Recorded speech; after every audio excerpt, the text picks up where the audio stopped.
meu canal! Eu sou a Ana e hoje vamos iniciar os nossos estudos sobre excludentes de ilicitude, falando um pouco mais sobre estado de necessidade. Antes de iniciarmos, não se esqueça de se inscrever aqui no canal, deixar o seu like nesse vídeo e compartilhar o nosso conteúdo. O feedback de vocês é muito importante para a continuidade do canal. E vamos à aula! Já estudamos que o crime é um fato típico, antijurídico e culpável, correto?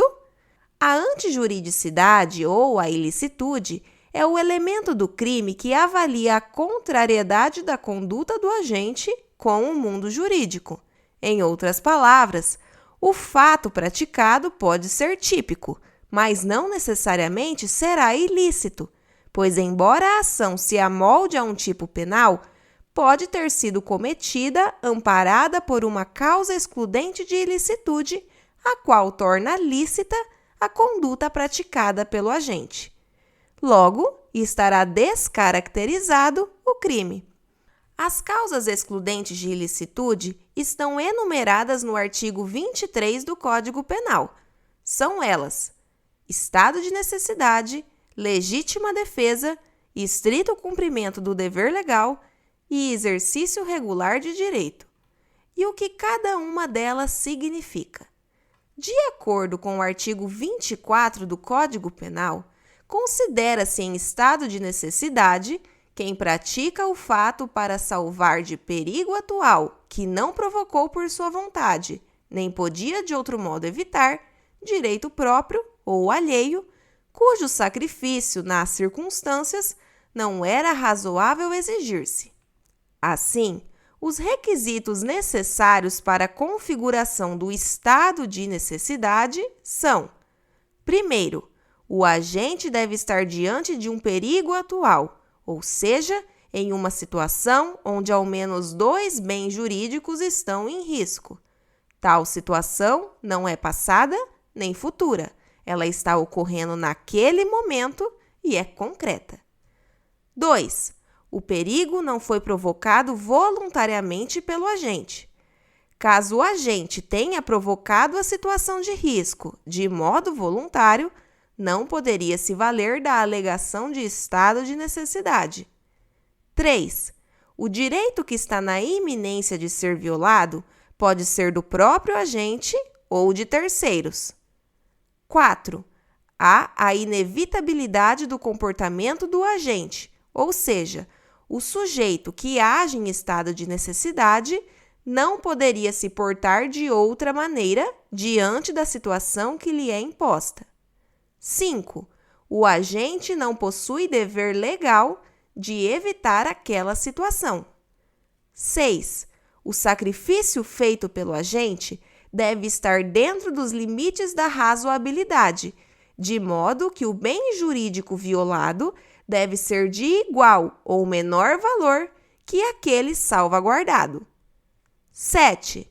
Por fim, o agente deve possuir conhecimento da causa justificante, ou seja, entender que a sua conduta é direcionada para salvar um bem jurídico importante em detrimento de outro.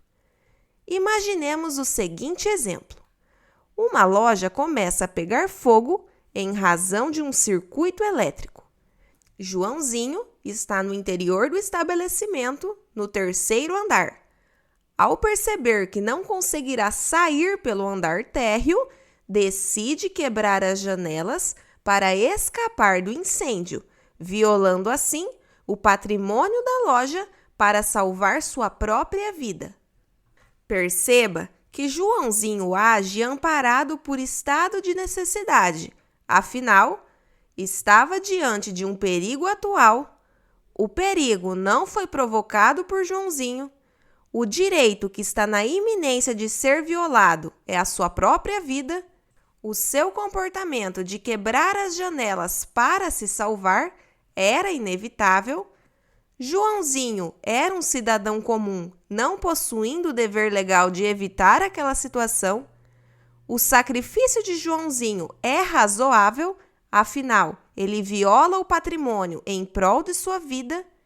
E, por fim, o agente possui conhecimento daquela situação e age para salvaguardar um direito. Ainda, o estado de necessidade pode ser dividido em espécies. Quanto à titularidade, pode ser próprio, quando o agente age para resguardar um direito seu, ou de terceiros, quando a conduta do agente é direcionada para salvar um direito alheio. Quanto ao elemento subjetivo, o estado de necessidade pode ser real, quando a situação de perigo é verdadeira, ou putativa, quando a situação de perigo não é real, mas sim imaginada pelo agente como se verdadeira fosse. Quanto à pessoa que sofre a ofensa, o estado de necessidade pode ser defensivo quando a conduta lesiva do agente sacrifica o direito de quem lhe causaria o dano, é o caso do exemplo entre a loja e Joãozinho, ou poderá ser agressivo quando a conduta do agente viola o direito de um terceiro que sequer deu causa à situação de perigo. Por fim, quando o bem jurídico sacrificado for de valor maior do que o bem jurídico salvaguardado, como, por exemplo, um agente que atropela uma pessoa para evitar que o seu carro bata em um poste, não há que se falar em estado de necessidade. No entanto, o Código Penal prevê que, nestes casos, a pena poderá ser reduzida de 1 a 2/3. Trata-se da adoção da teoria unitária, onde o bem sacrificado deve ser de menor ou igual valor àquele salvaguardado pelo agente. Porém, o nosso ordenamento possui uma importante exceção. Cuidado! O Código Penal Militar adotou em contrapartida a teoria diferenciadora. Na próxima aula, daremos continuidade às causas excludentes de ilicitude, falando um pouco mais sobre legítima defesa. Se esse vídeo facilitou seu aprendizado, não deixe de se inscrever no nosso canal e deixar aqui o seu like e o seu comentário.